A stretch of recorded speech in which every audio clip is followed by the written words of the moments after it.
का आज आपल्यातून निघून गेले आहेत आणि खरोखरच डॉक्टर बाबासाहेब आंबेडकर यांनी 14 ऑक्टोबर 1956 रोजी नागपूर या ठिकाणी धम्मदीक्षा 5 लाख अनुयायांना सोबत घेऊन घेतली। त्यातला एकमेव साक्षीदार आज आपल्यातून निघून गेला आहे।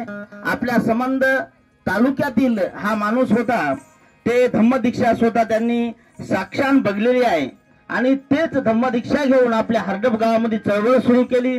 तेव्हापासून आपल्या हरडप गावामध्ये चळवळीची ऊर्जा मिळाली आणि हे सुद्धा गाव आमचं चळवळीचं केंद्रबिंदू आहे आणि त्यापासूनच केंद्रबिंदू तयार झाले आहे। तेव्हापासून आमच्या गावामध्ये धम्मदीक्षा आणि नंतर धम्म परिषद भरल्या जाते, धम्ममेळावा भरला जातो आणि ह्याच माणसाचं अनेक त्यांनी सामाजिक शैक्षणिक क्षेत्रामध्ये उल्लेखनीय कार्य केलं। तसेच पंचशील हायस्कूल हे बीज रोपटे लावलं आणि ते अध्यक्ष होते। त्याच अध्यक्षाच्या मार्फत त्यांनी शैक्षणिक अनेक विद्यार्थ्यांचे कामं केलेत।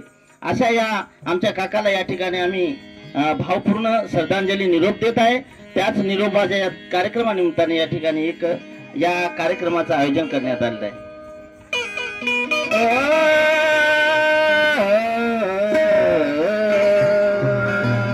क्या बात है, बहुत बढ़िया।